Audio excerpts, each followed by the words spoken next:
नागार्जुन की कविता है। अब हम नागार्जुन की कविताएं करेंगे। इनकी इंपॉर्टेंट दो कविताएं हैं, एक है अकाल और उसके बाद, और दूसरी है शासन की बंदूक।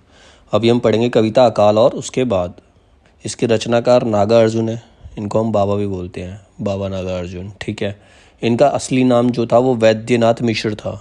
इनका असली नाम जो था वो वैद्यनाथ मिश्र था। इन्हें प्यार से लोग यात्री भी कहते थे। यात्री इसलिए कहते थे क्योंकि इनको घूमने की आदत थी, जगह जगह जाकर वहाँ के बारे में देखा करते थे, जगह जगह जाया करते थे। ठीक है, तो इसीलिए इन्हें यात्री भी कहा जाता है। तो पूछा जा सकता है कि यात्री किस राइटर को कहा जाता है, तो यात्री हम बाबा नागार्जुन को कहते हैं। ठीक है, और उनका असली नाम जो है वैद्यनाथ मिश्र है।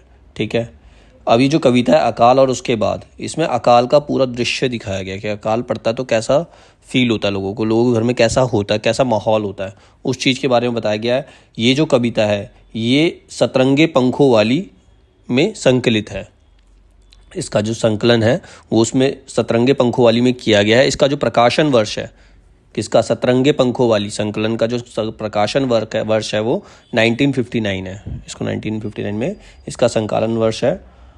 और इसका विषय जो है, इस कविता का विषय वो ये है, अकाल का वर्णन करते हुए ये दिखाना कि अन्य प्राणी भी उससे किस प्रकार प्रभावित रहते हैं। इंसान तो प्रभावित होते ही हैं, साथ में उन पर डिपेंडेंट जो प्राणी हैं जैसे कुत्ते हो गए, पक्षी हो गए, वो उनके ऊपर क्या क्या बीतती है, वो भी किस प्रकार से रहते हैं, चूहे, कौआ, उन सब का इसमें जिक्र किया गया। इस कविता के अंदर उनको यूज़ किया गया है। तो एक बिंब मतलब होता है एक चित्र बनाकर दिखाया गया है। मतलब जब इस कविता को पढ़ेंगे तो वो सारा अकाल का चित्र हमारी आंखों के सामने प्रदर्शित होता है। ठीक है, तो इसलिए इसके अंदर बिंब योजना है। इसके अंदर क्या है, बिंब योजना। कविता के जरिए वो चित्र, अकाल का चित्र हमारे सामने प्रस्तुत करने की कोशिश की है बाबा नागार्जुन ने।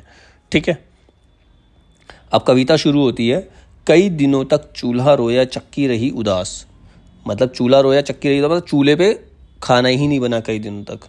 जब चूल्हा शांत है इसका मतलब वो रो रहा है। तो चूल्हे की हालत, चूल्हे के बारे में बताया गया है। जब घर में दाना नहीं होगा, अनाज नहीं होगा, तो चूल्हा भी ऐसे ही सूना पड़ा हुआ है।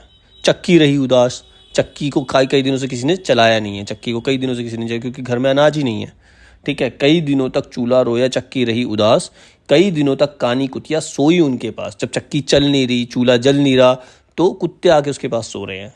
ठीक है, जब उसका यूज़ होता है तो कुत्ते को लोग जानवरों को दूर भगाते हैं, उसको साफ़ सुथरा रखते हैं। लेकिन अकाल के टाइम पे ऐसा है, उनकी कोई कदर नहीं हो रही है, वहाँ पर कुत्ते आके सो रहे हैं। ठीक है, तो वही लाइन पढ़ी है इसने, कई दिनों तक चूल्हा रोया चक्की रही उदास, कई दिनों तक कानी कुतिया सोई उनके पास। कई दिनों तक लगी भीत पर छिपकलियों की गश्त, दीवारों पे छिपकलियाँ आ रही हैं। क्यों? क्योंकि घर में दाना पानी तो है ही नहीं, अनाज है नहीं, तो चारों तरफ छिपकली नज़र आ रही है, वह कीड़े मकोड़े हैं। ठीक है, तो उनके लिए वो छिपकलियाँ आ रही है। कई दिनों तक चूहों की भी हालत रही शिकस्त। चूहे, घर में अनाज होता है, गेहूँ होता है, तो चूहों को भी मिलता रहता है कुछ ना कुछ, चूहे भी कुछ ना कुछ खाते रहते हैं।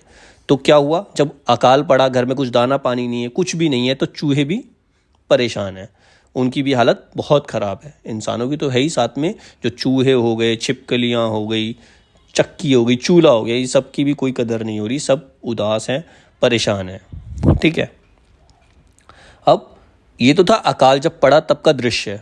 अब अकाल के बाद, बीतने के बाद, जब अनाज घर में आता तो क्या दृश्य होता है, अब उस दृश्य को दिखाने का प्रयास किया गया है। दाने आए घर के अंदर कई दिनों के बाद। अब कई दिनों के बाद घर में अनाज आया, दाने आए।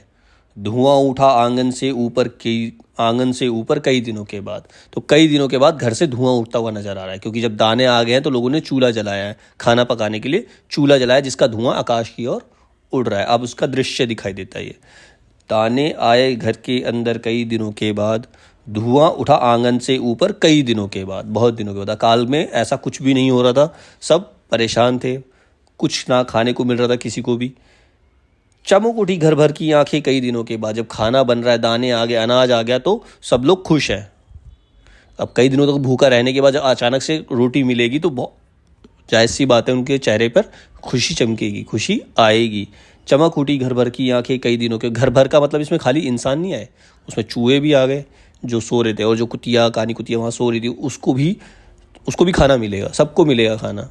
ठीक है, कोए ने खुजलाई पाखें कई दिनों के बाद। अब कोआ भी एकदम से तैयार हो गया कि अब उसे भी रोटी मिलने वाली है, अब उसे भी रोटी मिले। जब हम इंसान खाना खाएंगे तो बचा हुआ खाना कौन, कौए पक्षियों के काम आता है। तो कई दिनों के बाद कोए ने भी अपनी पाखें खुजलाई हैं, वो भी उड़ने को तैयार हुआ है कि अब उसे भी खाना मिल जाएगा।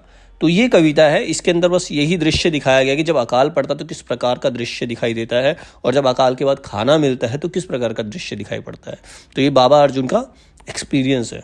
ठीक है, जब बंगाल में अकाल पड़ा था तब उन्होंने ये कविता लिखी थी। ठीक है।